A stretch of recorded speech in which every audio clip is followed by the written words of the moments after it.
Professor, considering the influence of social media and algorithms on the formation of thought, how can pragmatist philosophy contribute to developing a critical epistemology in digital environments?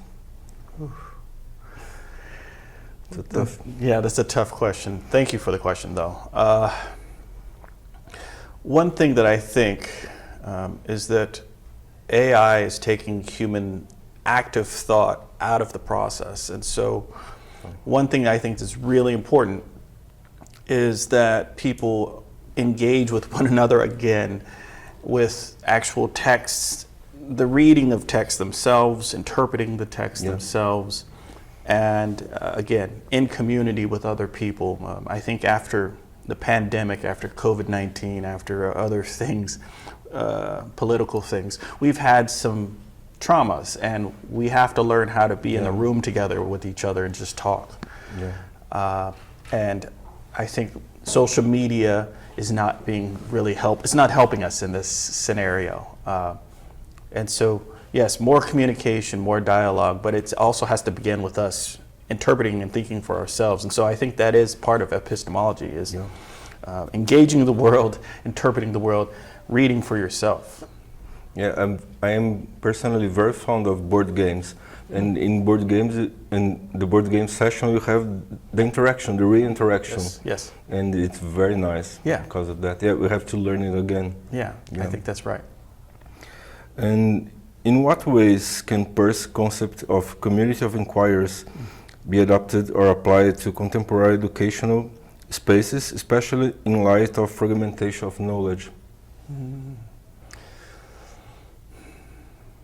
So I'm a big fan of the idea of a community of inquiry. I think when we engage in study and in inquiry, that we need to be able to put our ideas out there and have, in public, have people interact with it, some negative, some positive. And it's through that process that you tweak and hone and make those ideas better. How do we do that in a public space or in our education? I think it's ideal if you have spaces like classrooms, or even outside of the classroom, places where students and people could just go and talk to one another on a particular topic. And so if the institution or certain student groups can put together events where it might be fun and interesting, but also you get to talk to other people about ideas, I think that's something that can be helpful. And so I think that is a community of inquiry. It doesn't have to just happen in a classroom. Of course. But that is a helpful thing too. Yeah, like in this event, like in this meeting, there are people together, and even in the coffee breaks you can find some great idea or some solution to a problem. It's very nice, right? And to share your ideas. Yeah, that's right. Yeah. What is the role of Peirce's genuine doubt in a context where information is consumed rapidly and certainties are constantly fed by confirmation bubbles? Well, I think the phenomena we're talking about are the ways in which social media is giving us information, through algorithms, through certain types of platforms. It's focusing information in a way that is funneled particularly to you, and based on the things you've liked, based on the clicks, based on when you hesitate when you're looking through certain social medias. And a lot of people have stopped questioning whether these are the right products or whether this is the news, or if the news is actually tracking reality. A lot of people have just taken it like this is just what's going on, and there's a constant stream of it. And one of the things that some of us are worried about is that people aren't thinking for themselves. They're not questioning. In many cases, the news doesn't map onto reality, or it doesn't map onto people's experiences. And so Peirce's conception of doubt is a notion that when we have unease or when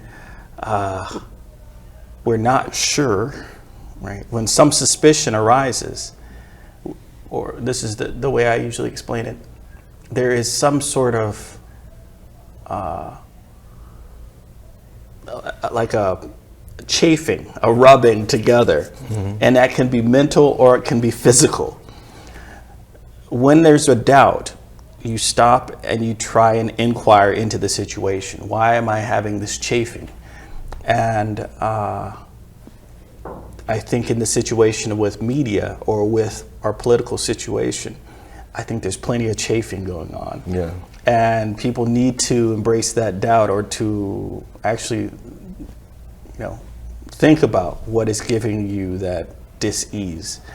And so I think doubt does play an important role in trying to get people outside of these bubbles, to engaging in inquiry, active inquiry into what's going on. Very nice put, yeah. Thank you. Because people are often quite passive.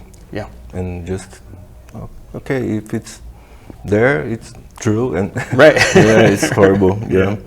And last but not least, how do you access the possibility of literature serving as a mediator between complex philosophical thought and non-specialized readers, especially younger generations?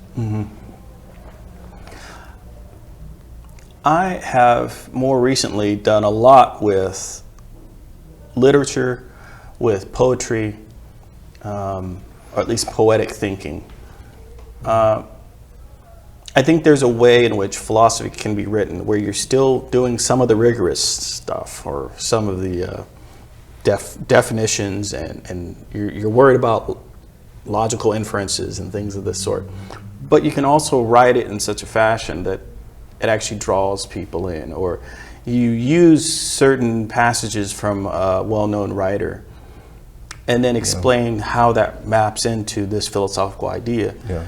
And so I definitely think literature can play an amazing role in helping people to come understand certain philosophical ideas. Yeah. I mean, there are concerns with it. We don't want to lose rigor.